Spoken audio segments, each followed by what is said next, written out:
This is for the nerds, this is for the brainiacs, this what we deserve.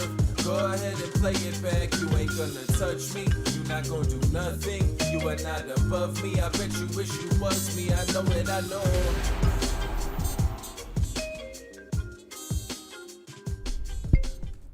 What's up, everybody? Welcome to another... Ooh, I'm dark today. Another episode of the Only Friends podcast. Who turned the lights out, man? Did you forget to pay the bill, Domana? Oh, I knew I forgot to do something. Damn. Somebody get these lights on, man. As long as we have AC, we'll be all right. This is all Chin's doing. He fucking wants to live in the darkness so bad. So what, bro?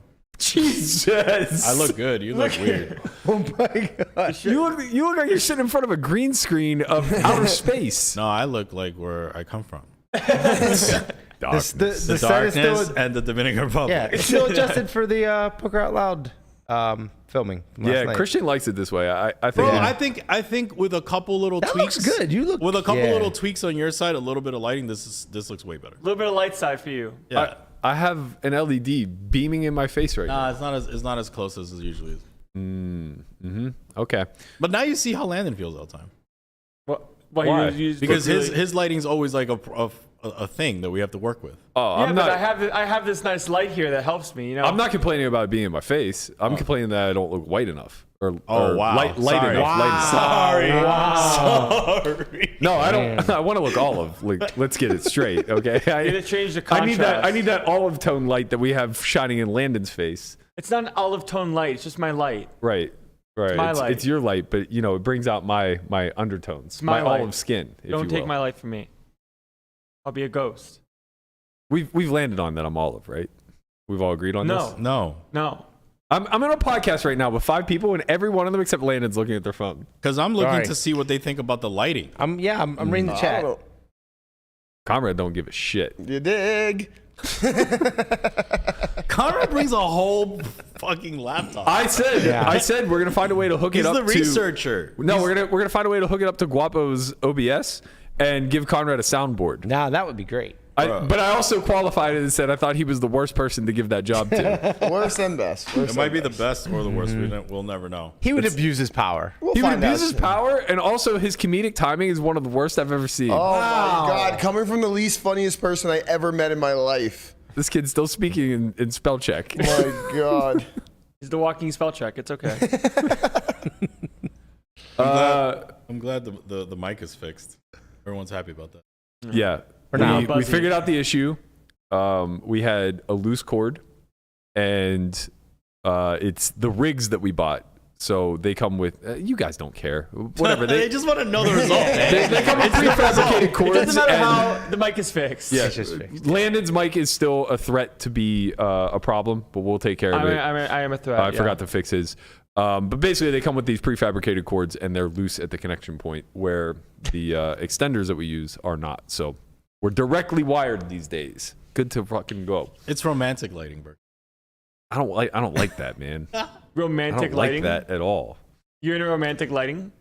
Mine looks like I look like I'm sitting under a street It lamp. actually looks better on the actual thing. I'm It looks watching like the you thing. could walk, or like it's like you're walking by yourself on a street at like a dark Yeah, night. like look, the yellow light is like bouncing off of. I mean, you off say of, this, but I Get think your you mic look- out of my shot too, Look, man. you know what it is? You look like your face. You know this? You look like a late night detective. Yes, That's what you look Yes, like. exactly. Okay, yeah. I You look look like like a Bruce late Willis detective. on moon landing. Yeah. You're Like, sitting that's there like, Perfect though. Yeah, I did. Yeah, I look like I just good. got done with my hard 9 to 5, working the beat. You know, right, came but here. now you got some extra like second life going on. Yeah. Where, like, you got some curious case to This to is solve. what's happening. Yeah, this is like Frasier's talk radio show. Like I we come love in. looking back at it now, thinking you're a detective, just like I'm gonna get these sons of bitches one day. We come in after hours and we do this true crime podcast. Like, Yo, you ever Right. see CoffeeZilla on YouTube? no. Watch it. He does like investigative, like all the scammers. So he's He, like- Berkeyzilla. He like outs all the scammers, and he has like a whole set that's like I mean, the way we're going right now Yeah. with poker, that just might be our gig. Bro, if CoffeeZilla was on, like, gets on poker, he'll have It's He'll endless. have endless content, bro. How easy is it? Like every day, somebody does something scummy. We and we're talk just about here. this every day. Somebody does something so dumb that it lets us talk about it the next day. We don't even have to think about it. It's like, oh, someone did something again. No, like at the beginning when we talk, we're like, yo, what are we gonna talk about for 5 days a week? and then it's just like, never mind. These people just are crazy. 37% of it has been covered. Somebody Jesus, tweets something. man. Somebody does something ridiculous. How like unfortunate we didn't have this show when the guy at the World Series just pulled his pants down and threw a shoe. It's so true. Oh man, I we mean, can that's still bring like- it back. Yeah, it's probably worth it revisiting is at main some event point. time. I hate to always retell that story because the guy's from Pittsburgh. He's super Pittsburgh. I feel like he doesn't represent our finest. The broadcast was going on then, right? No, It wasn't?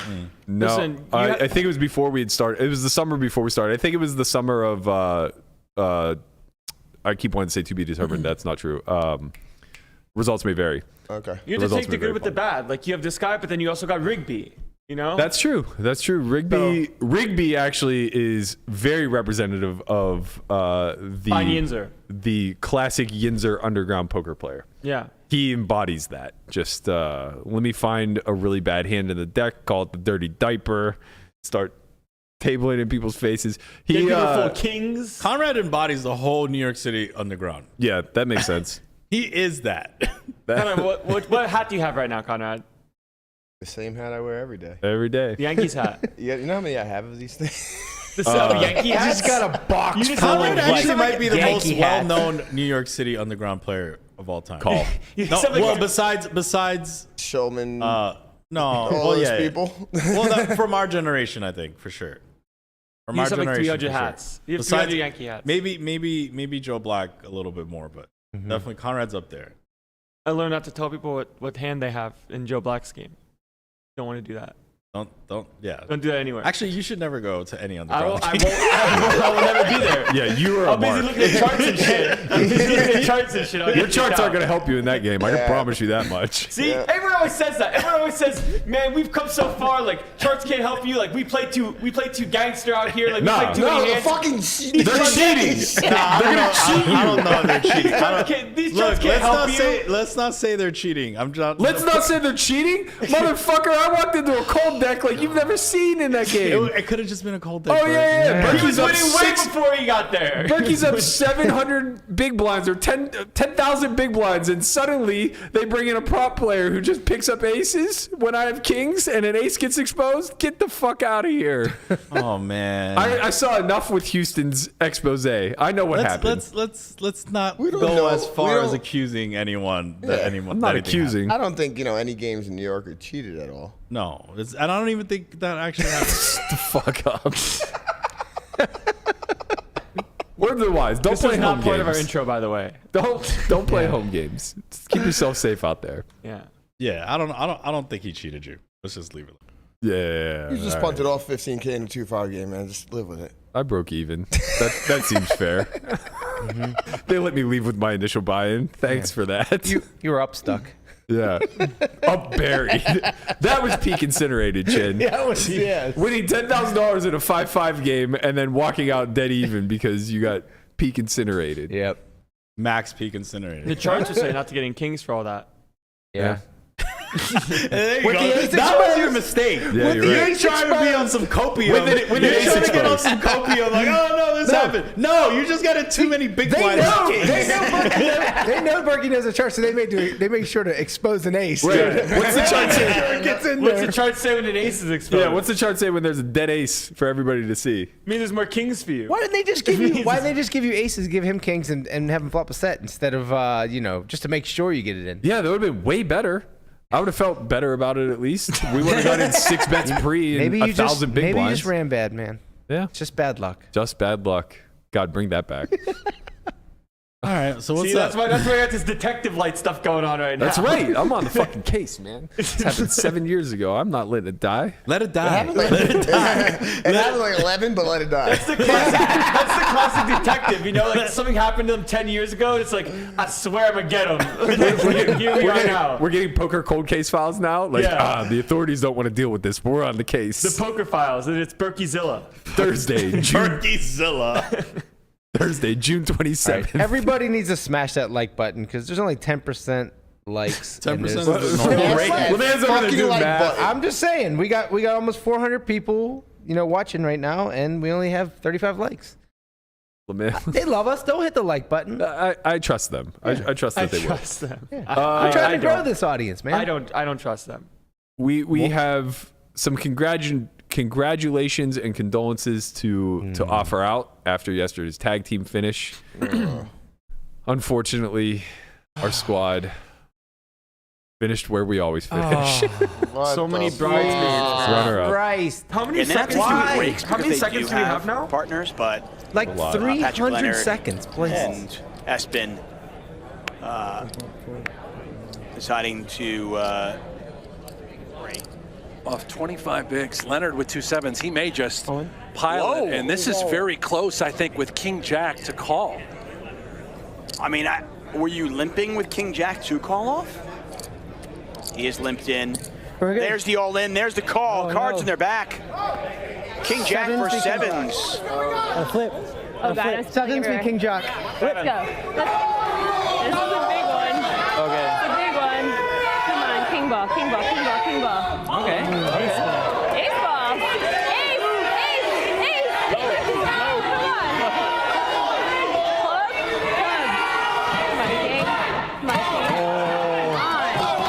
Come on, king. Sits on the river. This place is going to explode.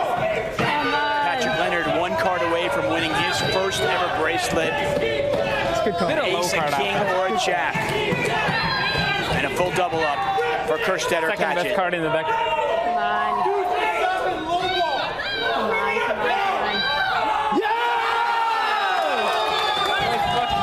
come on.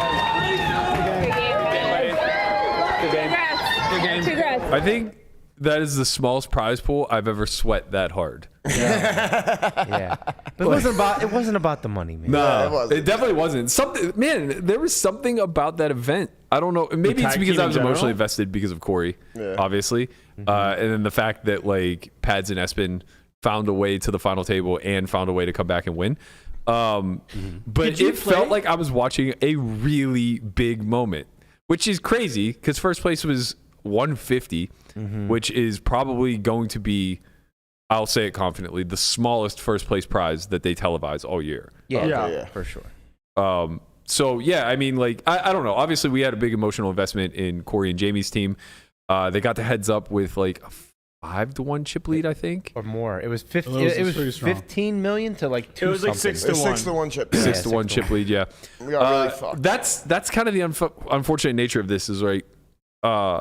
If you can't, or not can't, it's not up to Corey, but like when you don't close immediately, it's so hard to have luck fall in your favor. It festers. Right? Like, it's just like Pads is world class, and Corey and Jamie are going to hold their own for sure, especially with that big of a spot. Like, you spot them 6-1, they're going to win this heads up match more often than they're not by a long shot. Yeah. But when you get unlucky and just run 2 all-ins where you're dominated, like 13 blinds with Queen Jack, standard, get it in, King Queen, damn. Lose. Okay, fine. We still have a 6-4 chip lead. Ace 10 suited now versus Ace Queen off. It's Standard going again. in one way or Yep. another. Like maybe we should be 3-bet calling off instead of jamming, but doesn't really matter. It's still getting in. Lose. Now we're at like a 5-4 deficit. Yeah. And it's just like, of course we get it in flipping, and of course we're never going to win. Yeah, like, it's just- that's the difference, right? It's like whenever you're the slight underdog, those flips feel like they just never, ever go Yeah. your way. Why is that though? Why does that have to happen? Why can't he just win? Damn it. Right, like hit a 3-outer.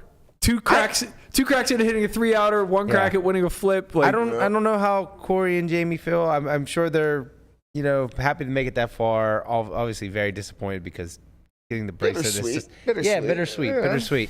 I was pissed yesterday. I was- Yeah. I was like, I legitimately felt like pissed. I was like, why does this always happen to our group? Right. Why can't we just close one out? Also, it's just like Pads and Espen are gonna win bracelets. Yeah, they're right, like they're gonna win bracelets, so and good. let's call the tag team what it is. It's a soft event when it's all said and done. If we pluck out Pads and Espen from that group, Jamie and Corey are head and shoulders above the field now.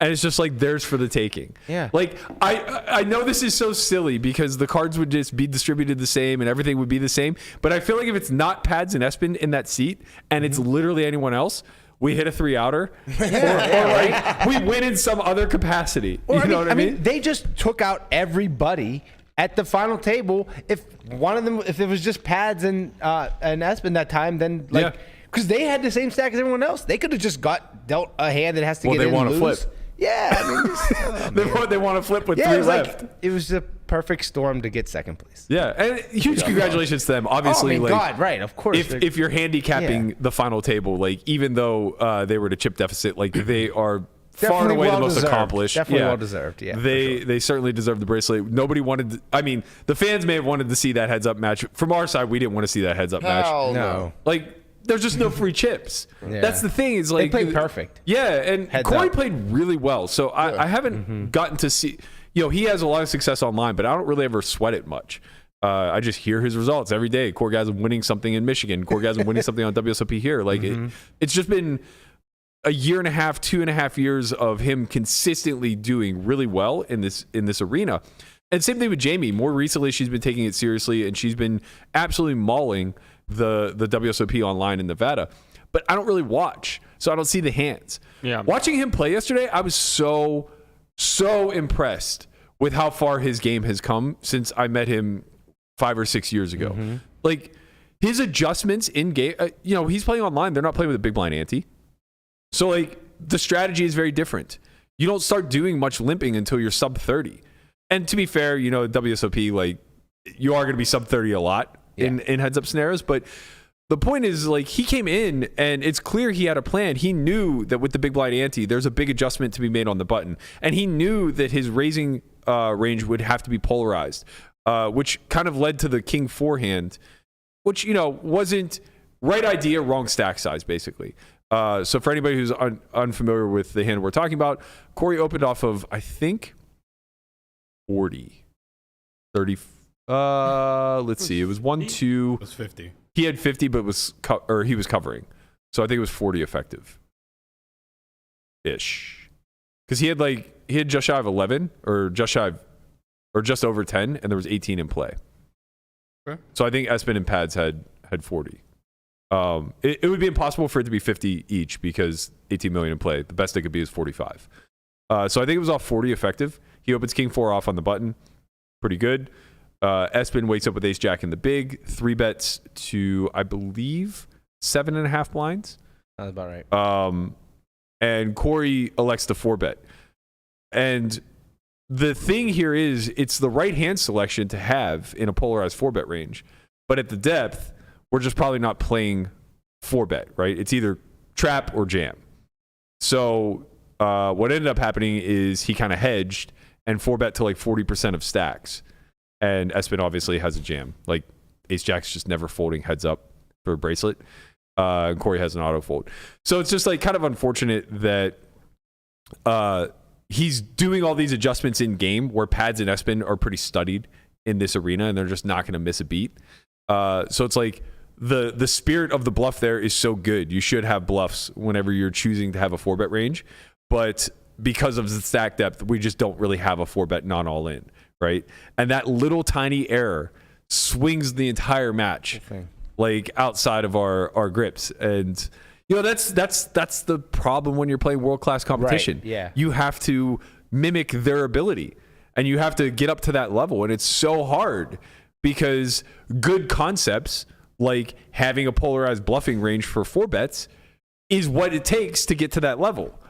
But just missing one little tiny nuanced detail of the SPR doesn't allow for this is what allows them to now pick up tons and tons of EV in a spot that, the bracelet's on the line. Yeah. It was unfortunate, that hand. But, there was a lot of spots where, we ran really bad, to start the match. This match could have been over in 10 minutes. Instead, we ran Queen Jack into, I believe it was King Queen. And then it was, Ace 10 into Ace Queen. And it's come on, man. Spot us a flip it's here. Are you serious? At least give us 50-50. You straight up just dominate every time. So that's unfortunate. And then, I didn't know what the plan was. I was happy to see Corey just like stick to it and like he looked like he wasn't rattled. Yeah, I like that their plan seemed to be Jamie was going to get him down to heads up and Corey was going to close. And I'm not saying that I like that because I know that one of them is stronger at heads up than the other or not, because I don't. Like I said, that was the first I've really seen Corey play. But having seen Corey play that match out, he was well equipped to do that. Yeah. Like, I thought he played incredibly well. I think that his timing was a little bit bad with his bluffs, but that's unfortunate, right? That's just going to be a byproduct of card distribution and maybe being a little bit off on the hands that you're choosing or the sizings that you're choosing, whatever. Like, a little bit off on the mechanics. But overall, his strategy in and of itself was good. He seemed very confident in knowing what to limp. He seemed very confident in knowing what to raise. Even the final hand where he limp calls off 25 with King Jack, that's a spot that a lot of people could miss, right? Like, it's a close spot. It's close, yeah. It's close, but it's really important. In my opinion, it's very important to not fold there because it's making some EV, or at least it's breaking even. It's certainly not a negative EV call. Like we spoke about it before. It was like King Queen's a slam, King 10's a fold, King Jack is right on that line. Right. So it's like, assuming that it's making EV, which I'm pretty confident that it is, it's very critical to not give that spot up whenever you're up against better competition. Yeah. Right. You can't pass on this flip. Yeah. Against pads, and it's almost certain to be a flip. Like you'll see some ace nines, you'll see some pocket pairs. Yeah. You might even see some King 10 once in a while, which is sure, King 10 suited. is beneficial, right? Yeah. So like when that's the case, we have to take this spot. And God, just like pair the board, man. Just pair the board, send them home. Yeah. I mean, that swings things again. Now all of a sudden we're the one with the 6-4 chip lead. Who knows? Who knows what happens? Yeah, poker's heads up. Big blind ante is a little bit of a complicated game. I don't think people are really used to seeing it. Like, a lot of people are asking, like, oh, why don't you just like shove the King Jack yourself, or like why don't you limp? Why don't you just open? And I think when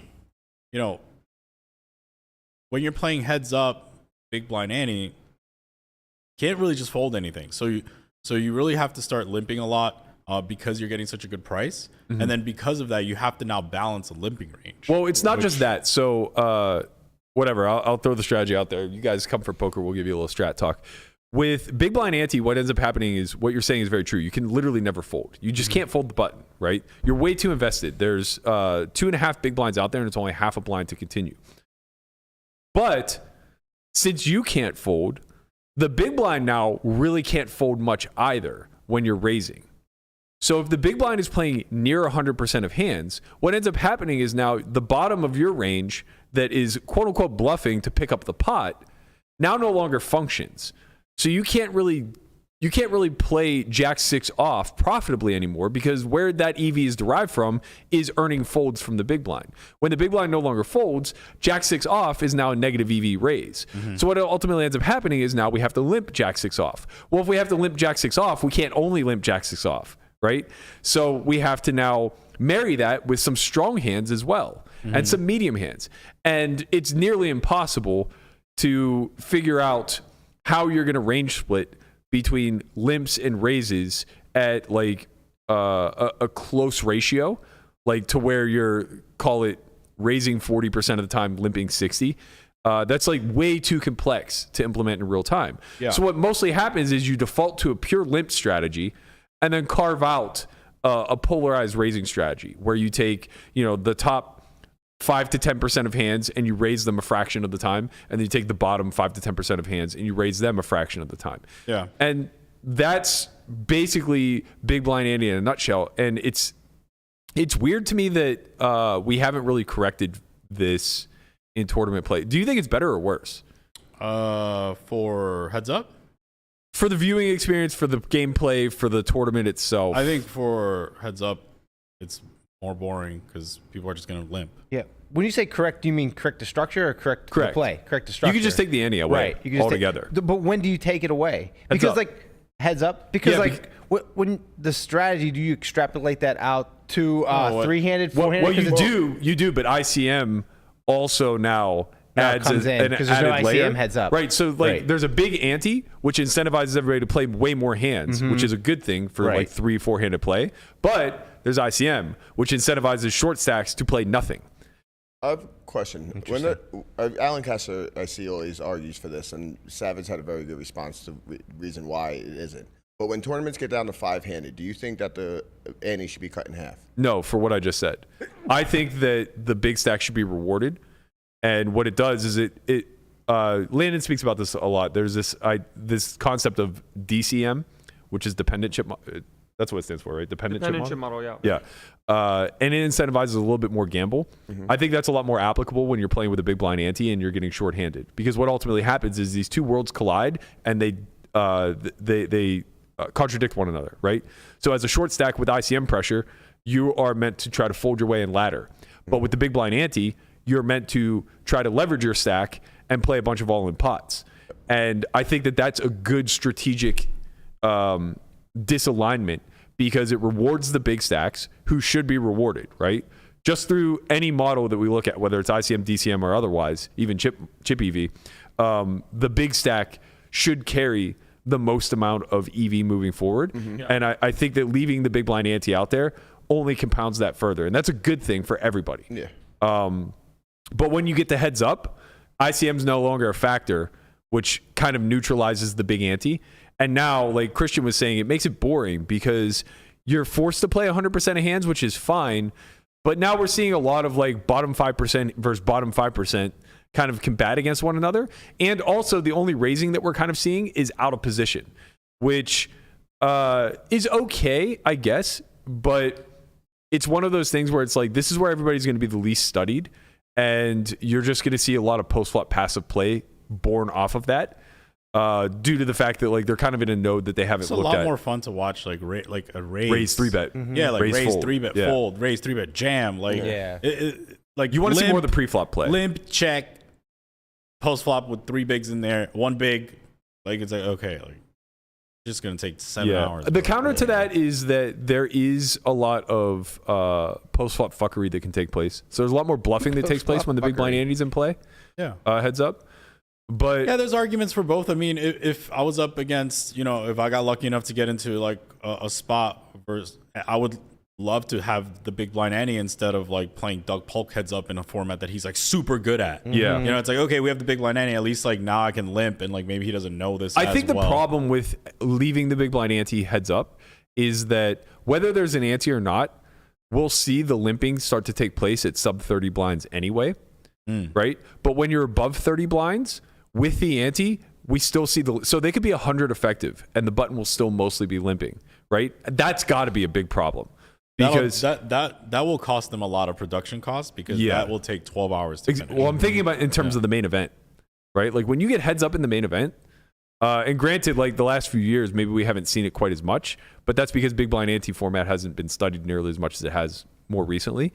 Imagine now getting heads up in the main event where stacks are like 100 effective. So you'd be like 3xing buttons? If you're that deep. If you're like 100 right? effective, you should be making bigger raises, right? Because ultimately what you want to do. So it's this weird thing where I'm just trying to prepare for when I'm heads up in the main event. Of course. But it's this weird thing where so I make fun of Helmuth for doing a bunch of limping off deep stacks in the heads up tournament that he plays on PokerGo. The reason for that is there's no ante. And the reason I make fun of him is because now he's playing all of his smallest pots in position and all of his largest ones out of position. Seems counterintuitive. Right, which is counterintuitive. But with the big blind ante, that's less true because there's already an additional 33% added to the pot. And the big blind itself isn't going to be raising at such a high frequency. So yes, to your point, you want to play large pots when you're in position and you're deep. So I would imagine that you'd implement a 2.5 to 3x sizing at like 100, and it would just scale down as you got more shallow. Landon's obviously way more studied in heads up than I am, so he could speak to the sizing aspect more than me. But like just when it comes to deeper stack heads up, the community has decided like 2.5 is kind of just the standard, and then limping can exist but isn't really that relevant or probable. What do you I just want me to move the mic. Sure, you just told me to move the mic. Keep going. You could just told me to move the mic. Anyways, like standard is like 2.5x open, and then you 3-bet a little bit smaller when you're deeper out of position, and then you 3-bet a little bit smaller as well when you're shorter because you're raising like a pretty polar range because you're gonna have like the really good hands and really bad hands. But the reason why you 3-bet smaller than you would think is because it's annoying playing deep stack and you can get 4-bet, and then the pot's bigger when they 4-bet you when you're like 100 to 150 effective. So you can just go small and like kind of give yourself a little bit better of a price. But there's not much limping going on like 100 effective, just because the EV gain is really small and you want to play bigger pots.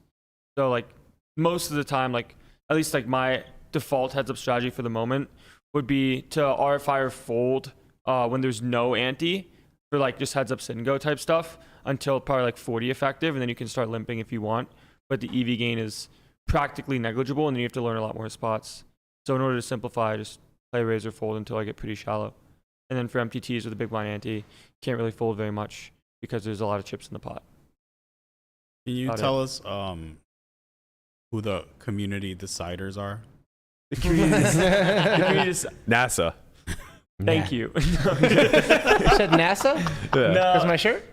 Yeah, Brian's got the shirt on. Brian's a community representative. Yeah, that's right. Yeah, well, I just mean like the people that are like, I guess, looked at and has played most of their career in like a heads up format, like a Rabbit Chow. It's been like really, really deep in the heads up streets for many, many years.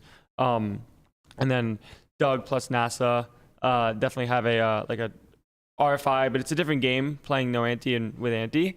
So no ante, like a 2.3x open versus like a 2.5, but it can't be that different for all intents and purposes. But more raising than folding, like when it comes to like playing limp strats. Yeah, I think ultimately I just land on it's probably better served for everybody if the big blind ante goes away heads up. But prior to that, I think it's good for everybody that it stays. There was a couple people in the comments saying like WPT cuts it in half 5-handed. Yeah, that's something that like Conrad said, Kessler advocated for. I'm surprised. Is it all WPT events or is it by venue? I don't know. I would imagine it's by venue because I don't think Savage is pro cutting it. He's definitely not pro cutting it. Right. He just said something about that. Yeah. He said that basically it makes for deeper stacks when it's heads up. Correct. When they don't take away the big blind ante. Agreed. You get the heads up faster because more people were incentivized to play. And now you have deeper stacks. Yeah. The other way, it'd be, I think extremely short. I think he might not be aware though of strategy heads up and how it changes things. Like I think the easy thing to take away is if we leave the big ante out there heads up, then it makes the match go a lot faster.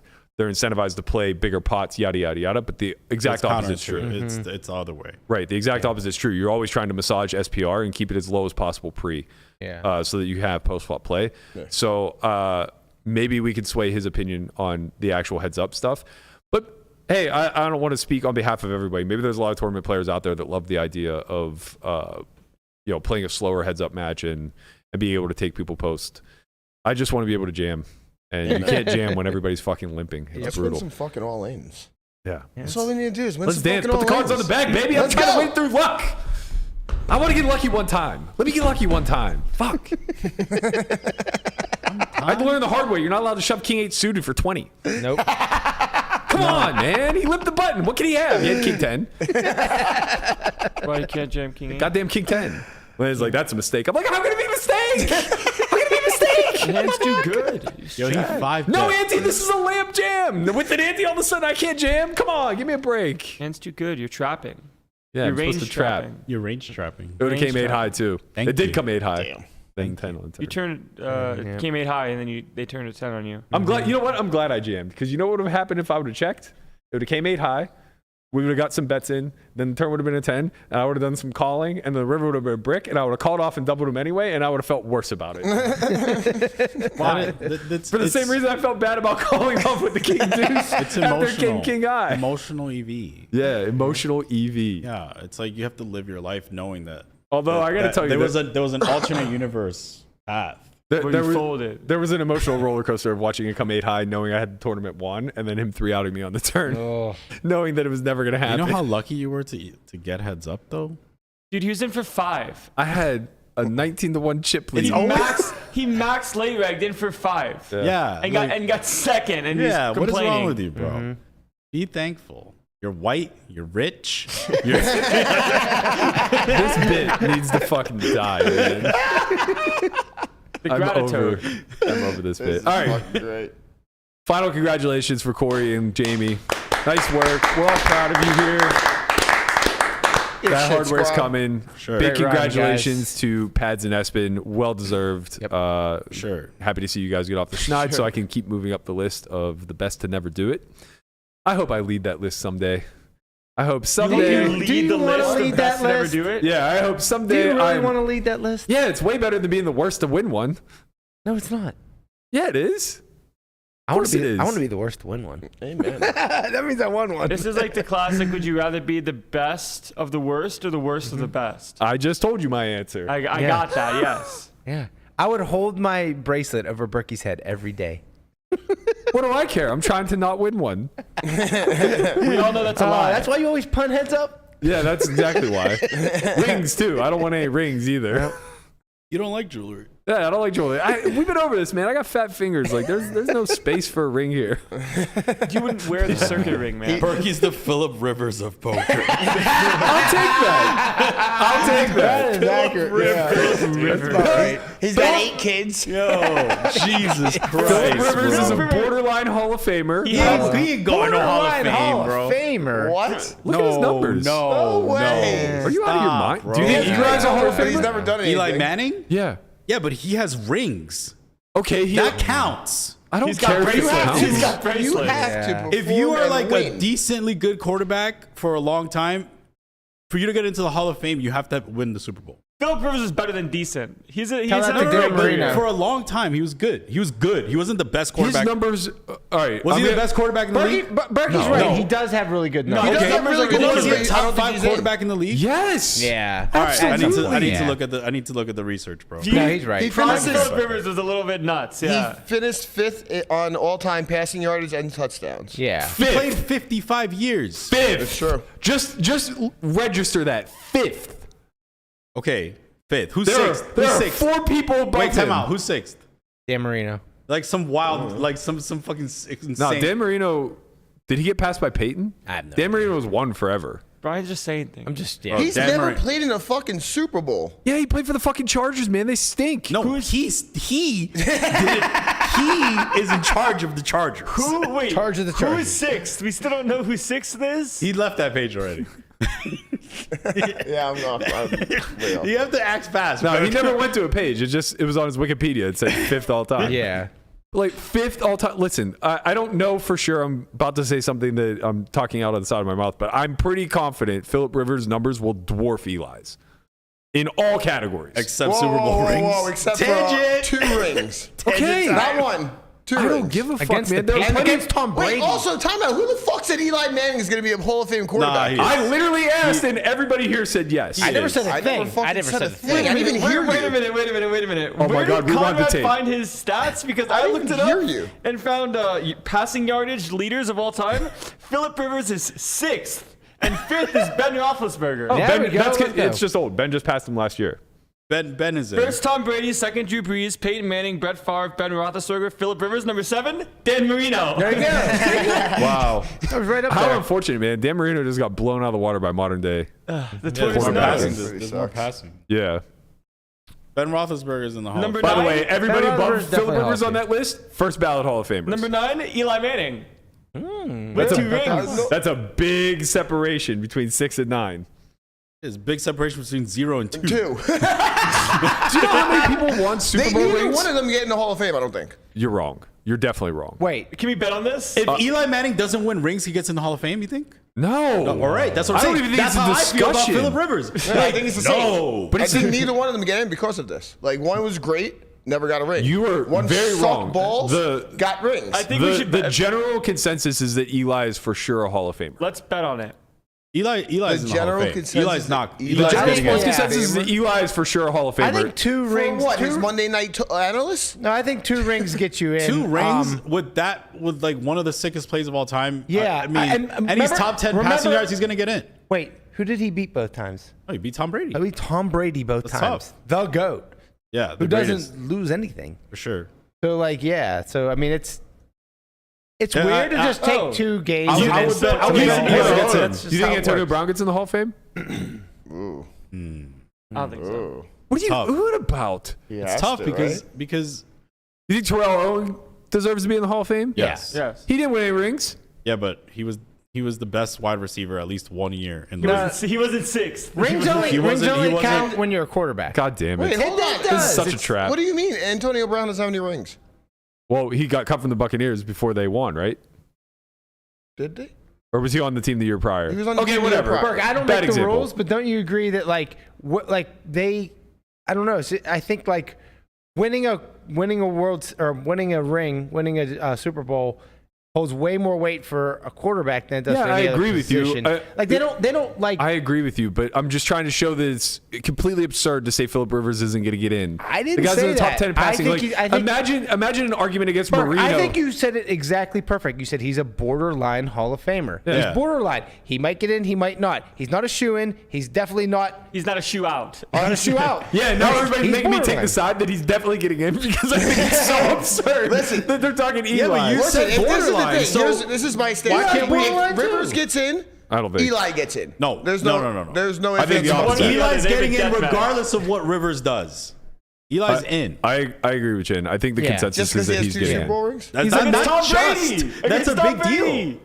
lot. Not just. I Just mean, Yeah. his stats are not Look, good. his stats are not great. His stats are not but he good. performed when it counted. That counts. Sure, They whatever. weren't awful. Eli They- Manning's they 10th weren't- all-time touchdown passes and then 9th in this passing yardage That's list. pretty good. He's all right. Pretty good. 2 rings against Tom Brady. He's in. It's pretty good. He's in. Cooper Manning Phillip is Rivers, going to Texas. 6 and 6. Archie Manning. Archman. It's Arch going to Manning. Texas. Yeah. Cooper was the older brother. Yeah, It's yeah. Arch's dad, actually. What was I going to say? Arch is who? Arch. Somebody's Arch whose is the son? grandfather. It's Cooper's son, I believe. Cooper's son. Yeah. Yeah, Yes. yeah, and also Archie is the grandfather. I didn't know who Arch's dad. I know that The lineage Peyton's is dad, Arch. Peyton Archie and Manning Eli's is the dad. father. Cooper is the oldest, then Peyton, then Eli. And Cooper. Right. is- Cooper's son is Arch Manning. Okay, I just didn't know who Arch Manning's Right. dad was. Which Nephew one of them the was. GOAT. And he's going to Texas, right? Yeah. And then Texas is going to the SEC. Allegedly. Are they really? Yeah. They're basically saying that No fucking way. Yeah. on the Pat McAfee show, this was exactly how Pat McAfee reported. He goes, Arch Manning go to Texas. All right, yeah, give me a round up. He goes, and I bet right now, old Archie's in Texas' ear saying, now looky here, son. We ain't playing in no conference that isn't the SEC. We came to you, now you go to them. Yeah. That was the thing. That was rumored to be one of the why is- conversations. Is he being paid? Yes. Art or the Arch. Manning? 100%. I heard a stupid number getting thrown Yes. around. It's retarded. Like $9 million For what? to go to Texas. But Texas not paying him. I don't know. I don't know how all this works now because the NIL, whatever You the could fuck only that is. be paid for your likeness, but not by the. I don't think it's by the school. Okay. It's- Well, I don't know because whatever Deion Sanders coaches, they're able to pay their athletes. You get paid by the school. I don't. And you can get paid. Deion like, paid like the number one corner in the country like $1 million to come to whatever. But by the school? yeah, I have It's to this look- new I have to NIL look- thing. I have to look this up. it's this new NIL thing, which I don't know what that stands for, but basically like something passed where collegiate athletes are able to. I think you're right in the NCAA. If you're in the NCAA, I think you can make money off your likeness. Yes. Which is actually the best way to do it because the big argument in the past was it was always But this great divide Sort of, between. because the schools are making all the money and the school's not paying. They're selling the shirts with their names on the back. NIL and stands they get for nothing for it. name, image, likeness. Yeah. Oh, okay. Oh, But- okay. So that but- does apply to everything then. I Yes. thought it was a different division or a different league. That's what I'm rather. saying, though. It doesn't. If the school's not paying, I don't know. I think we'll think have both. this debate again later. I think the school gets paid, you get paid from the school, and Right, you you can also can get get endorsements. royalties. You get royalties from the school for your for like t-shirt. jerseys and shit like that. Jackson State is paying a kid $9 million a year. Okay, so that's what I read. I don't know why I thought I equated it to Arch. Jackson State is Deion's. Jacksonville, Yeah. Jacksonville School. State. $9 Yeah. No, Jackson million State. here. Where's like Mississippi? Okay, so that must have been like the number one corner that I was seeing. I think he's a quarterback, honestly. Yeah, that would make more sense, to be Gotta honest. do some research again. Dion does love those DBs, man. You know, What he's kind out of there. dark side shit? Where the fuck is Jackson State getting these 9 mil balls to throw at one person? Because fucking Diddy just gave him a milli. Bro, I need. Diddy gave him a they got- million. Here you go. Same way buddy. every school comes up with 9 mil, man. Boosters. You ever see the program? You gotta watch the program, man. You What's guys the don't know. program? This dark side shit's been going on since the 90s. Bro, I was watching. Honestly, NCAA sports might be the biggest dark side of dark side. mad Did you ever see the dark U? sideness. Yeah, I The saw it. 30 for 30 the I've U? Yeah, never sorry, seen it was anything. incredible. Bro, Have you seen all this stuff? these guys were like organized crime, man. Bro, the you U seen was all this sick. stuff? I know But they that had a part. lot of good players, bro. They had all the They good had all players. the good You know, players. the best part of the entire thing, so this 30 for 30 called the U, I think they did a follow-up, like part 2 or something like that. did? I think so. I gotta So they watch followed it like during the Warren Sapp years and then slightly thereafter. I'm a soldier. Oh, yeah. Winston. Yeah. But there was Greg Olson, the tight end, the longtime tight end for the Carolina Panthers, went there and they're interviewing him and they're talking about how his nickname in the locker room was One Leg Greg. Or Third Leg Greg, sorry. So, yeah, I was gonna say 1 leg Greg. No, 3rd leg Greg. You guys get the joke, you get the joke. Yes. But yeah, like this organization operated almost like mafia. Like they had who sang Me Too Horny? The rap I group. remember this. Hold on. Fuck.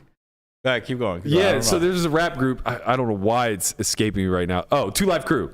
Two Live Crew, the rap group, was like big in the Miami scene in the late 90s, early 90s, whatever. And they were like boosters somehow to the Hurricanes. And they're like at practice. Yeah. They're taking dudes out to like rap parties and getting people fucked up and getting them girls and cars. Like the team's like lined out parties? in Mercedes, Gotta Rap love it. parties? like with rappers. Yeah, like Like a club? No. Like they're like in the mansions, Like like the in the mansions. mansions. Yeah. Just like nice house party. Yeah. It's a nicer way of me okay. saying stripper parties, man. I don't know. Rap parties. They're I'm trying to put the emphasis that there were a lot of rappers there instead of a lot of Strippers at all the rap parties and did all the parties. He's and trying to rappers and speak stuff, in dude. code. He's me. trying to What speak in goes on? code. Like, look, it's a rap party. It's a rap party. Yeah. Like it's not just a normal party. It's a mansion. It was You're a couple of rappers, a you're bunch of football describing- players, and a ton of strippers. A lot of cocaine, you know. Allegedly. I don't know if it's alleged, man. They just came out and they told everything in this doc. Like nobody cared once they got How to the have I seen all NFL. this stuff and why have I not seen it? Bro, ESPN 30 for 30s are some of the absolute best sports documentaries that have ever been created. You can probably Yeah. find them on like YouTube. Yeah, they are. They're really good. Apparently, it's actually Dion's son, I think. Oh, that's Shador nice. Sanders, and the deal came with Gatorade. Okay. So it's different. Yeah, That's what I'm it's saying. Gatorade. So Gatorade. No, you're right. So You're right. I don't think the school is the one paying. I think it's like they kind of like find. Well, the school has to have something to do with it. Yeah, they Otherwise, have to. where you went wouldn't matter. Yeah. Right? So there has to be some facilitation between the university and the actual deal. There needs to be more. There's a reason why this isn't like super clear. For these sure. rules For because sure. because somebody's making a fuck ton of money in the middle of all this of all these Agents. moves. Yeah, there's something going on, bro. Because it's like, wait, what are the actual rules? They're like, well, it's complicated. Right. Right. It's like, very bro, complicated. remember what they've been doing this shit for so long, bro. Like they were talking about. I was reading something about how the AAU, like in basketball, like how they give like Nike sponsors, like all these AAU camps or whatever, and it's all like to get these kids in early under a brand. Yeah, of course. Right. So like your AAU team, Nike sponsors your team. Then all of a sudden you have like a fucking Kevin Durant in one of these AAU teams. Yep. He's been wearing Nike since like the beginning of time. Now he Like feels where's he some gonna type of sign? connection. Yeah, he's And gonna now- sign with Nike because he's been wearing Nike since he was 12. You know, Yeah, and the it's like, AAU is That's a like big business. like one of the biggest underground hotbeds for like this whole shady dark Dirty side. ass money. Dark side basketball. yeah, exactly. It's fucking dark side basketball down Exactly. There there. is some dirty money in there. Yeah. It's wild too because it's like in one way there kind of isn't anything wrong with it, like get yours, you know what I mean? But in another way it's so predatory upon like young talent, right? Because if you catch a LeBron at 14 or a KD or something like, and you're able to kind of like create that relationship either as an agent or the head of a coach or whatever. Yeah, coach, anything. the head of a sportswear company, like whatever. Like you're able to curate their future in a big way that's favorable to you. Yes, also, but I think a lot of these kids in these AAU programs, they need it. They do. That's why I'm saying it's predatory, yeah, but right? Because like they might be not able to pay for lunch, and they might not cross that line if they don't get this. Like they might cross other lines, correct, outside of basketball, and start another life. But why I'm saying it's predatory is because they're almost certainly never getting their worth. Yeah, of course. Right, No. and that's not even focusing on the aspect of basketball where it's like mostly preying upon impoverished children, and I think forget all that. No matter it's what. just the fact that they're 14, 15 years old, right? Exactly. It's 14 and 15-year-old. Let's just be real. It's 14, 15-year-old black kids. Like that's the truth. Like majority of these kids that are like in AAU programs that are very good are majority black. Like that's and just the how one it is. white kid, their dad sponsored the team. No, it's the truth. I mean, Some it's blindside shit. It's I love that unfortunate, movie but it's so much. I cried so much in that movie. The Blind Side. What? If you guys want to make Conrad cry, just start naming quotes off of the blind side, There's and you'll get I've him. cried so many times in that Look, movie. there's some good that does come out of AAU. Like for example, like Steve Francis, he got kicked out of his high school for like a bunch of reasons, and he was like on drugs, whatever, alcohol, and then he was like completely out, right? But then he was seen through the AAU program because they're not affiliated with school, and then that's how he got his chance to go to like a JUCO, which then he transferred to Maryland, and then he got into Houston. He should have went to Vancouver, the Grizzlies, but then he was like, "Fuck that, I don't want to play for Vancouver," and then like they ended up trading him to Houston. I loved Man, Vancouver's beautiful. And He they didn't wanna go there. He didn't want to go. They had the best jerseys. Well, their I'm team not was fucking shit. leaving. I'm Yes, saying. but they had the best jerseys. Yeah, they had a really good jersey. I thought Houston- the Raptors were pretty dope. Raptors were Raptors dope. were cool. Grizzlies were But dope. nobody wants to go to Toronto. Toronto's amazing, but like half the year. It's fucking cold. It's like going to New York City, kind of, but miserable. nicer and cleaner, and the people aren't as rude.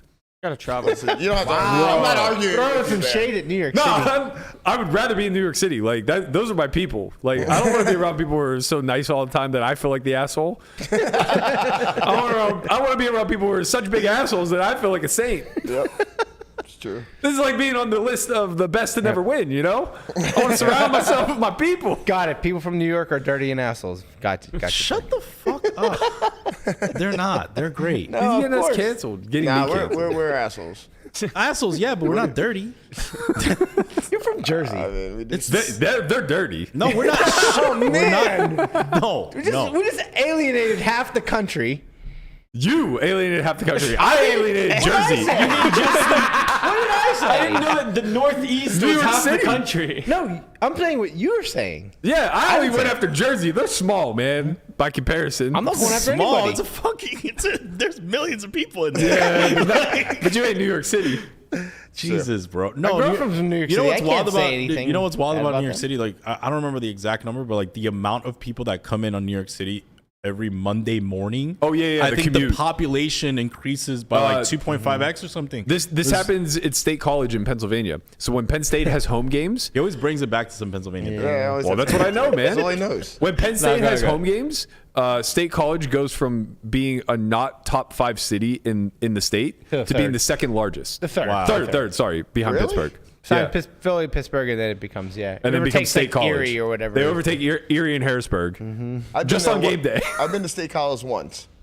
It was It's farm country. yeah. You don't have to try to sugarcoat it. It's fucking farm country. There's a college plopped in the middle of land, surrounded by Amish people and farms. Like that's literally it. You don't see anything Middle for 2 of hours. fucking nowhere. You have to drive 2 hours in any one direction to get to a major city. Yeah. Philly's this way, Pittsburgh's that way, and Harrisburg's that way. Yeah, the number is wild. I don't remember the exact number, but for some reason, like 10 million is like coming to my mind, where it's like 10 million people literally come into the city. Yeah. because you're coming from all It directions. can't be that much, right? Like, isn't the It total wouldn't be population in okay. New York City? What's the total population? Like 33.5? No, more. No, it's like 10. It's close to 10 million, isn't it? Right. I think Oh, it boy. doubles. Yeah, doubles? Bro, When you they're say- coming from when you say- everywhere. When you say in the city, you mean Manhattan, though. Mainly Manhattan, right? Well, I don't know. I know Population of New York City Probably is the whole 8.8. 5 boroughs is what? Right. I think 8.8 it million. doubles. Like on a Monday morning. It's like, bro, it's just they're coming from Connecticut, they're coming from Pennsylvania, I they're would coming agree from with Jersey, Washington. Yeah. they're coming from Staten Island, they're like coming from DC. like all they're coming If from you DC. ever see be on these trains going to New York City in the morning, It's is mad. absurd. No No, matter no, where of you course. go from. I'm not trying to downplay this at all. Yeah. It's just like I just don't know doubling the the exact number. population I'll have seems to like look a it lot. up, but it's an insane number that you're just like, how can so many people come in? Yeah, honestly, It's I would like, say it's double. like a couple million, I think. I would around say that, double, yeah. but I would definitely say at least 40%. Yeah, I honestly no- think it's double, but I mean I could be way I'm off. gonna look it up. But it's magnificent how insane that is. I think New York might be the only city that it could do that. There's an insane number of how many because people. of the public transportation Yeah. allowed in New I York was gonna City. say, Now, there's other a- cities don't have LA like. couldn't handle that sort of. Yeah, it's just I like don't think- you have like trains, buses, I ferries. was thinking like Chicago, maybe. No, but just imagine like New York City has the ferry, Right. the buses, the trains. Well, the trains. That's one of the main things I was going to say. Like, I don't know what the exact number is, but it's an absurd number of how many people go through Grand Central Yeah. every Yeah, day. it's Yeah. And, Every day, right? And that's not Not even even like a counting. million people What's or the other something. one? That's Penn Station. Penn Station. yeah. Yeah. It's So you have two, absurd. Yeah. literally just Which major. one is outside Madison Square Garden? That's Penn Station. Okay, that's the one I've taken before. Yeah, I yeah. did the Maryland to Maryland to Penn or New York to Baltimore. Yeah. Yeah. I was there with you. That was the first train I ever took. It was kind of cool. Really? Yeah. You got a nice one. You got a nice one. Yeah, that was a nice. You got a nice one. You didn't get the fucking smelly ass shit. yeah, man, fucking crazy Fucking people piss in in there the and corner. shit. He got the fucking nice fucking white rich train. Yeah, he's fucking. I bet you got a bed too. $26, Time out, I man. bet you got a fucking bed too. No, Private door. Yeah, he had a private door and everything. He has right? the bed. Yeah. He Bro, it knows was how like to a bed. 45-minute trip. Bro, he What had do a I need a fucking bed good for? ass Wi-Fi in there. I That did have shit- Wi-Fi. Wi-Fi? Yeah. He has Wi-Fi on a train. You're so privileged. Jesus fucking I don't need Christ. Wi-Fi on a phone. I have a phone. No, you have Wi-Fi.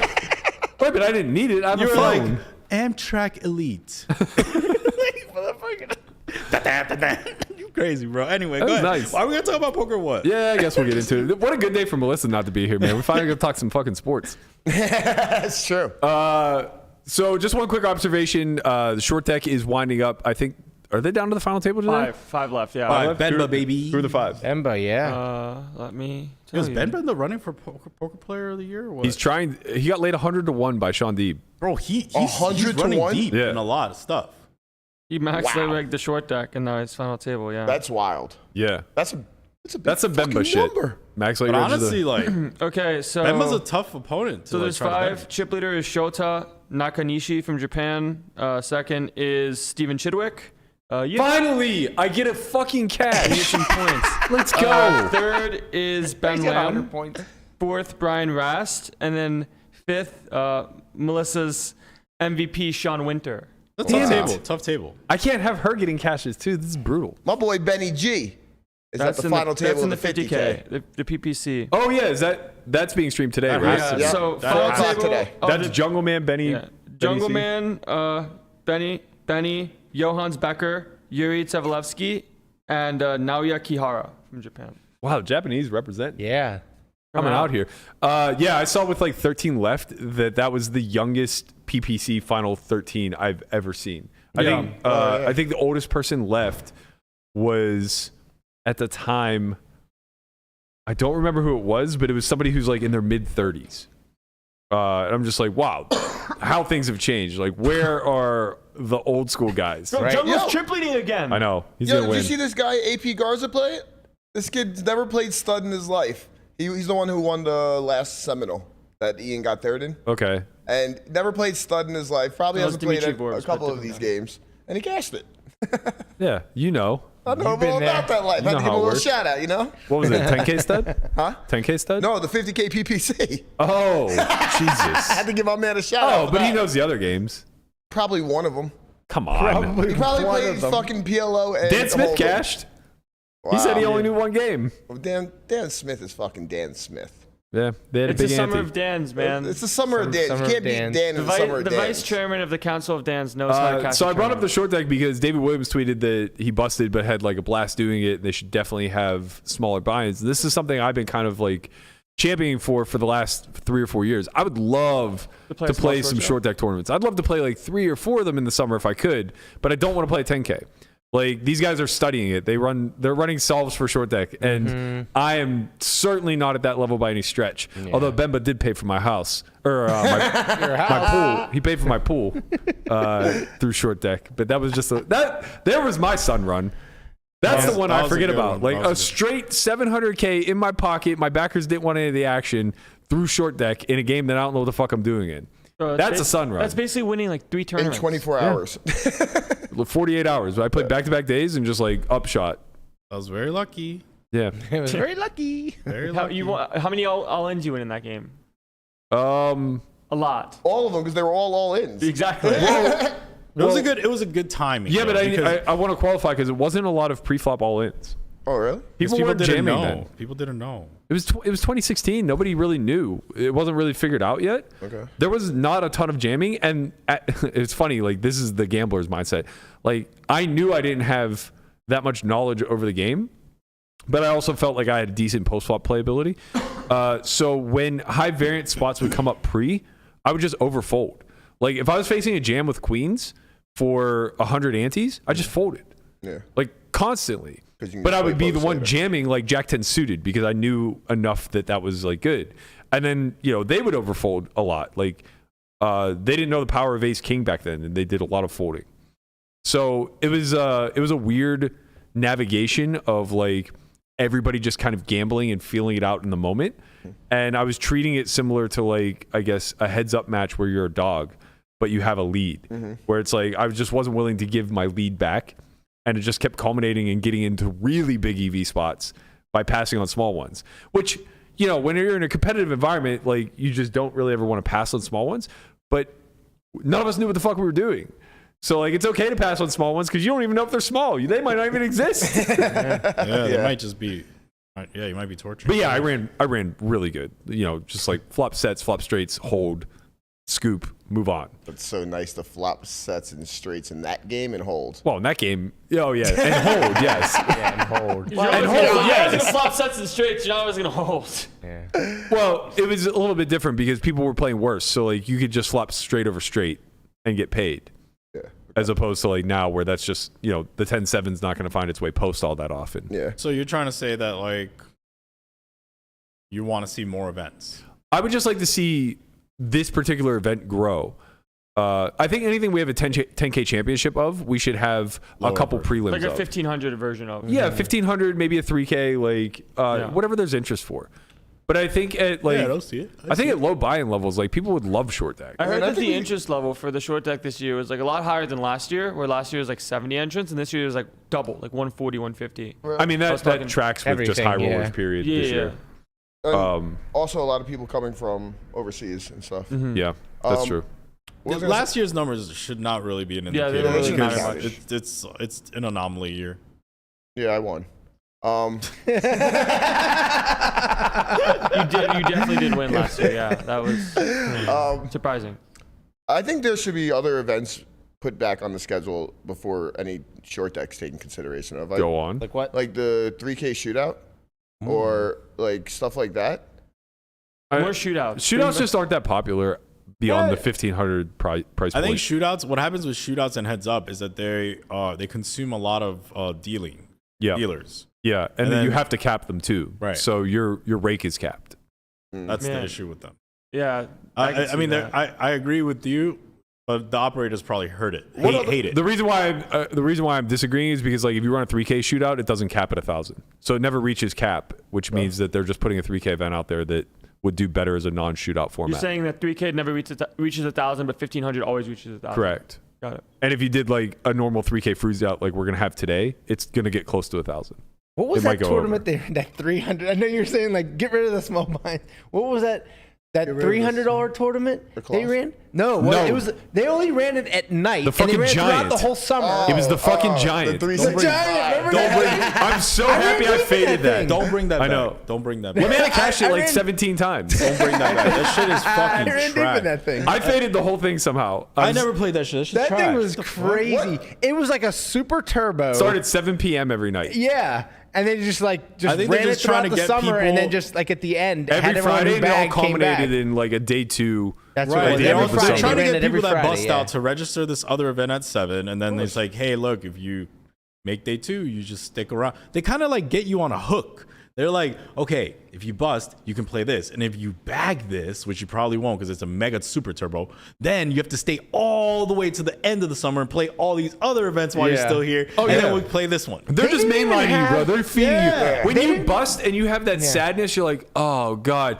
Imagine how fast it goes away when you go, but I got reg. They had like not the like when you would play that, you didn't even have the secondary chips. You had like the third dairy You had chips. the fucking chips from Binions. Yeah, it was like worse than Dailies. They were like complete like Fucking Stu plastic. Unger played it with looks those like chips. they got them down at like like Walmart or something. You got any more of those tournaments? You got any more of those tournaments?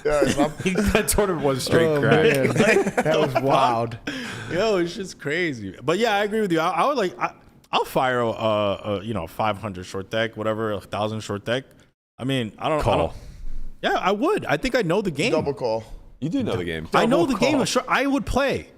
Yeah. Okay, I would play. I'll crossbook all you motherfuckers. In this game. Can't wait. I would play He's short deck. darkside, man. He's been looking at solves for short deck for 4 years. No, I understand short deck. Decent. Like, not. I don't think Enough. I'm a professional short deck You understand player. it enough to I think I get it. Like, be I get the competitive. concept. yeah. Ooh, I like this fucking idea. Tag team Iron Man.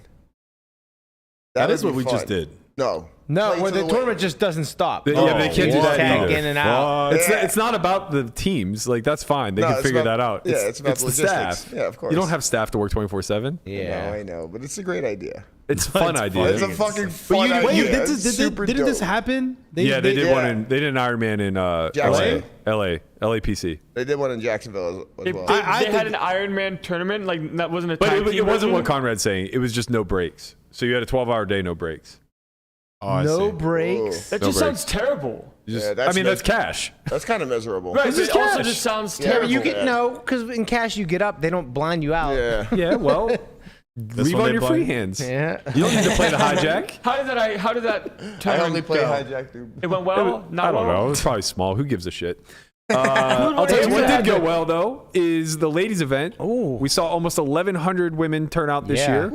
It's a one re-entry. There was a tweet put out yesterday, or maybe it was today.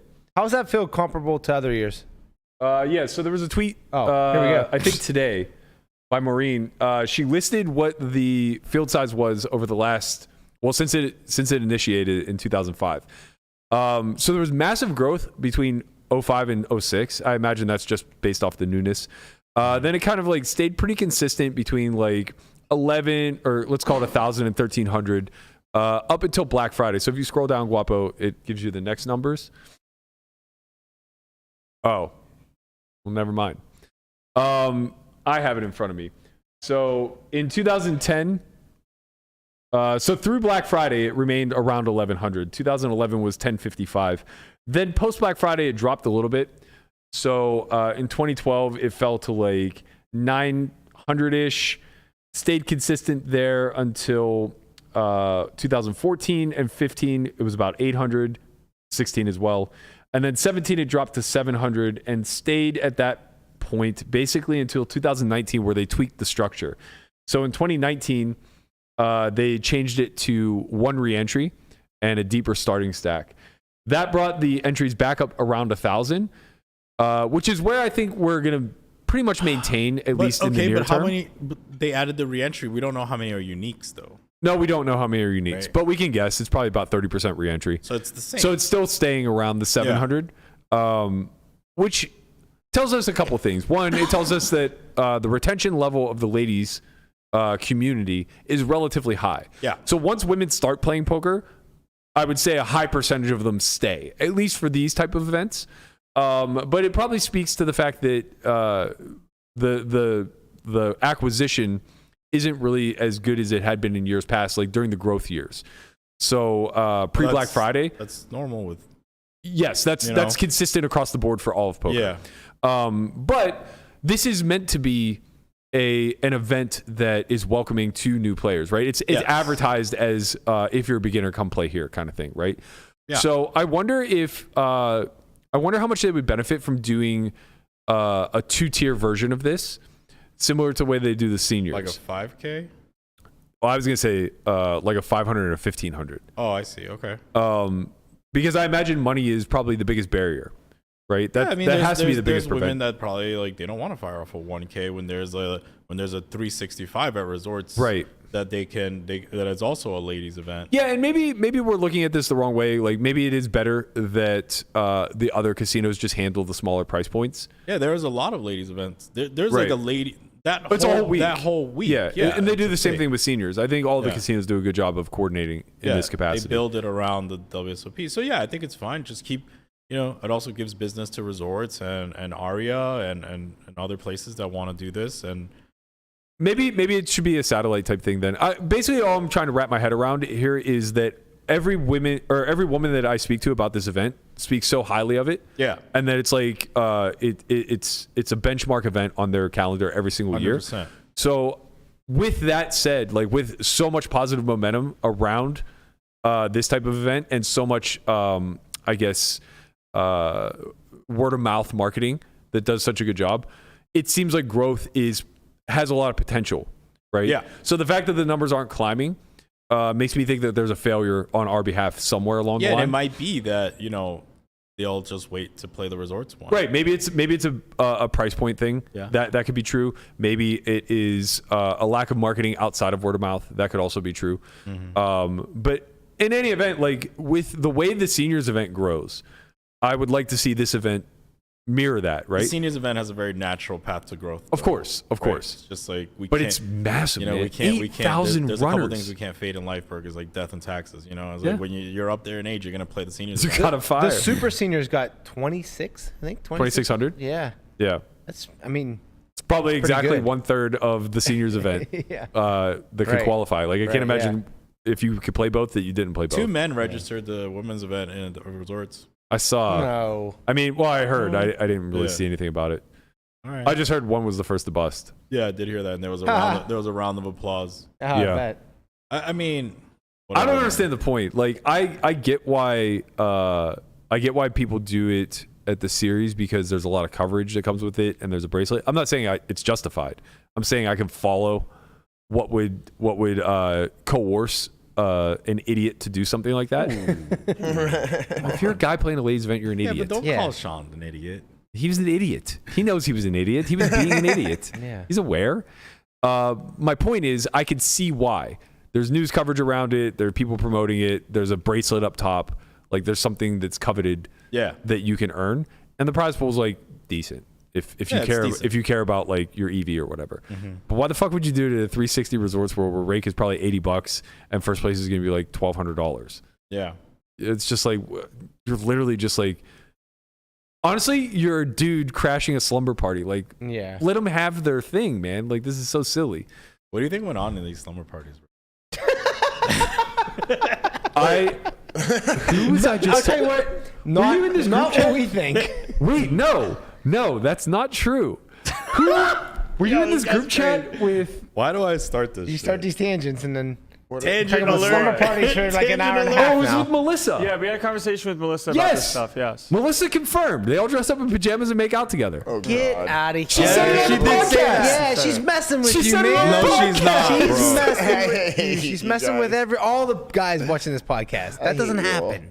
There's no way. You just keep wanted telling that. yourself that. We just wanted I'm that. gonna find the clip. I'm gonna find the clip and clip it out. She literally Clip said of on the what? podcast. Clip of the slumber party? No, just Melissa's account thereof. Melissa's dark side. I'm starting to realize, like, Obviously. she's gaslighting me from afar. She's not even here today, getting me canceled by repeating something that she said. Speaking of Melissa, she bagged. She did bag. She bagged, yeah. She's still in there Schwan fighting. has a pal, right? Jamie has a pal. Jamie Jamie has has a pal 100 too. bids. Yeah, like 130. Yeah. Let's go. Sean texted me yesterday and goes, I made a call on a woman who told me that she studies with Solve for Why.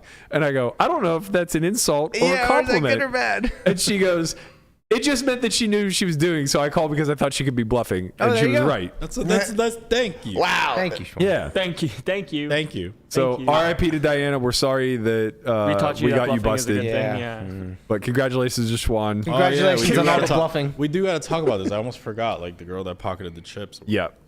Yeah, save the best for last, I guess. I didn't want to talk too much on it because it still seemed to be quite speculative. We didn't get really any responses from any of the sources that I spoke to. There seems to be firsthand accounts that she, in fact, pocketed chips. Well, let me rephrase. Let people know what. Okay, so what happened was yesterday during the ladies' event, there was a woman who was caught bringing chips out of her pocket. That is the only thing that we are certain for fact that happened. At a minimum, we know for a fact that she got a 1-round penalty. Those are the facts. The speculation is that those chips were from an event prior, and she was going north, right? That's the speculation. Poker B said she was at the table and that she can confirm that the chips were different than the set that was in there. But like again, this is speculative because we don't know. We know that the woman busted and was not DQ'd. There are speculations that she tried to re-enter but was DQ'd. So don't know. Haven't gotten any confirmation one way or the other. So there were a lot of there were some firsthand accounts like Poker B, and I believe another woman may have tweeted that she was at the table and saw it. And then there were a lot of secondhand accounts. So first was, or I should say, the first thing I want to point to is Ebony Kenny put out a tweet basically saying like, we shouldn't speculate on things like this. It's a bad look. Taking pictures of somebody and auto assuming that they're guilty without all the details, which led to Ginny pulling down her initial tweet, basically that was out there for awareness sake. Like if you see this woman, know that she's been pulling chips out of her pocket kind of thing. I think both points are valid. Yeah, it's kind of a weird spot. I think, honestly, the way that it played out is perfectly fine. I think that Ginny putting out the PSA and then Ebony saying like, hey, maybe we shouldn't do this because she hasn't actually been confirmed cheating. Like this could have been an honest mistake kind of thing. I think that's the best approach because everybody gets the awareness and then nobody really drags it. Well, I don't know, actually. Things tend to spiral out of control on Twitter. Correct. It's a giant game of telephone. Yeah, of course. But... Yeah, I heard she was like KGB or something. Sure. Yeah, working for the mafia for sure. So in that thread of Ebony's, basically there was a lot of accounts going back and forth. Some saying that she had pocketed the chips going on break and then came back like she was new and didn't know. Others were saying, so I think Vanessa Cade tweeted that wasn't true and that there was confirmation that they were chips from a different set and that she was going north in game. I'm not sure what happened. I'm confident that we'll find out more. There are enough people who are on the... You know what? We're detectives now. Via the light. Right, yeah. Via the light. I will be up... Listen, I'm on the case. I will be up all night, diligently underneath this lamplight. We need to get you a trench coat and like the Dick Tracy hat. Dick Tracy hat? Yeah. Nobody in this room knows who Dick Tracy is. I heard she had a 3D printer in her pocketbook. What? Yeah. I can't tell if you're being serious or not. You had a what? Say again? A 3D printer. I was printing out chips? Yeah. He's trolling. That's just what I heard. I don't know if it's true or not, but that's what I heard, guys. He's big trolling. Telephone. Conrad loves big telephone. He's trolling. What else has he heard? 3D printers cost more than the buy-in. When Conrad says something so serious like that, you know he's trolling. Of course. And when he says things not serious, you know he's trolling. No, but like when he's very, very serious about something, then it's like Anyway, I think the big takeaway from this is that it is obviously a concern with so many events running simultaneously, and honestly, I can't tell how different the chipsets are.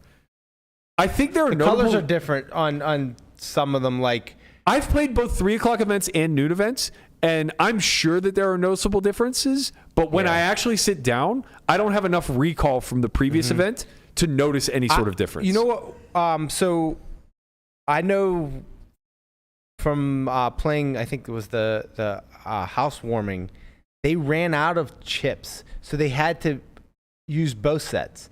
So like, the $25,000 chip or the green ones. Yeah, the green ones. Yeah. The green ones, there was dark green and light green mixed together. Yeah. Right. That happens sometimes. Yeah. So I don't know. That happened also at Colossus, like the second Colossus or whatever. Do you think for something like the main event, it should have its own set of chips? Yes, absolutely. Right. Not even close. You think it's feasible? I think it's feasible. Yes, of course it's feasible for them. Like, I mean, they fucking get $5 million in rake. Yeah, because like There's literally, they're going to like, I mean, I don't know what this year's going to look like, but I know you could play a $1,000 event and it's the same chips that they're using in the main event. Yeah, I think the main event needs its own chips. It's not even close. Yeah. Like there should be no, I don't know. The thing is, like, we don't know the backside. It'd be cool too. You're like, I got the these main event. These are the main chips. Yeah, for sure. I mean, yeah. it's something that they should at least consider. Obviously, it's going to cost a lot of money because that's a lot of chips that need to be made. I mean, they got all new chips this year, which is awesome. We love that. Yeah. Right. I wouldn't be surprised to see the main event with brand new chipset right here. Maybe they do have new chips. We'll find out. I think how much do you think a whole new chipset for the main event would cost? You think it's not $1 million? No, $1 million? No, but I think it's close to like. I think you're talking about like 500. It's a lot of chips, man. 500, you think? Dude, it's so many. I'm thinking more chips. like 75 to 100,000. No. Well, no. Chips are expensive. We spent, I think, 500 on our set. Yeah, when you buy them in bulk, it's obviously it's going to be slightly cheaper, but you're still probably looking at somewhere in the neighborhood of like chips, I think you're looking at like probably 10 to 20 cents per chip. And then you're also talking about like you need many denominations of chips. When the I was right next to the tables that they held all the chips after the color up in the Colossus, so it was like the 1K chips, and I was like that, and that was the 1K chips, not like the 100. There's way more hundreds, right? Like so, like they were just like it was 2 tables. Just racks and racks stacked like this high of chips. I'm like, that is a lot of freaking chips. Yeah. So, there's a lot of chips. I'm not sure. 1Ks. I mean, I'm sure they get like a super good deal. They have to because of like they might pay like 1 cent per chip. Yeah, I don't know. They're buying so many. Do you think there's any like chance they just continue to use the old chips? Did they say Rio Hotel on the sticker? Yeah, they're not No, going to use the old chips. That'd be insane if they. If they do that. I wish they would. I like the old chips. Did the main event chips? The new chips are great. Yeah, the main event chipset. I mean, I just think it's got a whole shit. I like the overall new sets. I'm just saying for main event, I really liked the main event set. Yeah, I really liked the main event set. Was the same as all the other. Yeah, there was a lot of chips that used those. Yeah, there was a lot of tournaments that used the main event. It was like the bigger buying the stuff. 1500s and higher. Yeah. But how the fuck did they come up with the color scheme? There's a couple of these chipsets where they're like they're so close in color. They're always a problem. That it's absurd. It is. You just had these made last month. Yeah. Or like I last thought year. this color scheme was pretty good. What? No, maybe there's one that looks very similar. The ones in the 5, they're like chocolate, and then they're like it's a purple thing. It's purple pinkish. Like there's one set that's just absurd. And it's like they say Caesar's Entertainment on them, so we know we just made them. Yeah. And it's like, how the fuck is this a possibility? Also, the Golden Nugget fucking 5Ks are black. Are fucking black. Who does that? I literally said, I looked at my chips. I saw it was 5K was 100. Or I'm sorry, the black was a 5K. You don't have hundreds at that point anymore, Oh, right? we did. Oh, wow. It was right when I sat down. Okay. First open I go to do, I try to go to make it 1,800. I make it fucking 16,000 or something like that. But I had already said the number that I was making it, so I got saved. Thankfully. Yeah, but it was just like, Jesus fucking Christ, who does this? Yeah, How is this a problem everywhere? Yeah. I'm sure that, I wonder if like when they're doing it, they're just like looking at it online and there's not someone actually like looking at the chips. Yeah. Who knows? I mean, and there's only so many colors you can like, No, there's not. Yeah. There's a lot of colors. There's a lot of colors, and then why is it such a problem? I don't know. Seems like. Go ahead, Bert. I got nothing left, man. No. I am excited. It's main event weekend. Yes. Playing the 3K freeze out today. You finished that game for us yet? Huh? You finished that game yet? Where's our game? Fuck! What the fuck? I gotta make it for tomorrow. What have you been doing? I'm gonna do it today. He's been playing Poker Out Loud and not making the game. It's true. I've been playing Poker Out Loud every single day. What game is this? The draft game. Don't worry. I'm gonna do it while I play the 3K today. The draft game? What's the draft? We're talking about the main event. We pick different people. We have different like guidelines you have to pick, and then whoever gets the most points. You guys will have a template tonight. We'll. Should we fill it out tomorrow or should we have it Monday's show? God, do I have to pick all darkside people? Probably Mondays, right? When does the main event start? July 3rd. Sunday. July 3rd, I think. How much vig are we charging for this contest? Charging who? You? It's just us. On a tab. You know what? We'll just have to make it a big contest. Okay, yeah. I'll come up with the game over the next 2 days, and then we'll draft on Monday. Like, if you draft somebody who played Sunday, God bless. Yeah. Like, whatever. So yeah, like we'll just, we'll lose out on anybody who Anyways, busts. the game is afoot. But the game is afoot. Okay. Please remind me again over the next 2 days. Yeah, main event weekend, sort of. Really $1 million bounty weekend. I'm going to come in here Monday, rich as fuck. God, there's gonna be One of Wait, two ways, hold man. on. I'm going to pluck $1 million. Berkey, would you be We really pluck a sad if there's bounty by only 2 Monday? envelopes left? How sad would you be if there's only 2 No, envelopes you're left right. and you Yeah, don't I'm like, and you don't pull the $1 million one? There's 2 envelopes left. There's As like a in, there's starting one bounty that's $1 and million and one that's not. That means I won the tournament. I'm pretty Yeah, sure. that means you win the tournament. I got second. That's This is true. Okay. So what? There's Well, not that's $1 million still- for first. It's going to be close. It's gonna be Okay, there's close. another $1 million out there. Would you just split it with the person? Yeah, I would definitely try to Yo, work a I deal. like have a deal. Yeah, Listen. Look, we ain't gambling for $1 million here, I homie. thought you were Max Gamble Berkey. You were just like, I know you how- can't ICM the envelopes, You Berk. think, I'm that lucky? I'm No. gonna look the If ball I'm- up if and it's- straight in the If eye. you're heads up, be like, all right. Oh no, would you be heads up? I don't yeah, know, You'd be I heads don't up. know. You'd be heads up and be like, all right, whoever busts the other person gets both envelopes. Yeah, that's some shit I'm on because I'm like, Whoever wins gets double both. first place. yeah, that's nice. I'd be doing the one exact could be opposite. I'd be like- like, we chopping one the could be prize like a pool, we chopping the 10K prize. envelope. Well, no, I guess if you bust the person, you do get both envelopes. God, it would be awesome if there's Right? literally 'Cause 2 they don't get envelopes yours. left. One of them is like a 1K, It'd have to be and 3. the other one's a $1 million. Starting bounty at $1 million. Yeah. Yeah, and it's just like, oh my god, dude. All right, so if you're I don't want playing, that sweat. so if you're playing the bounty, then and you bag, then you have to play on the 3rd or the 4th. Correct? You have to play on Sunday or Monday. The main event. You have to play the main event on the 3rd or 4th because you're coming back. I always play the same day. No, but So- if you bag the bounty, you have to play if you want to play the main event, you have to play on the 3rd or the 4th because you come back on the 5th to play day 2 of the bounty, and then the 6th, which is the last main event day you can register, is day 3 of the bounty. So just be aware of that. Yeah, but you could also just reg day 2 of the main. Or you could you could reg day 2 of the main if you Yeah. want. Speaking of that, I'm not sure if you touched on it yesterday, but somebody hit us up on Twitter asking pros and cons of regging day 1 of the main and day 2 of the main.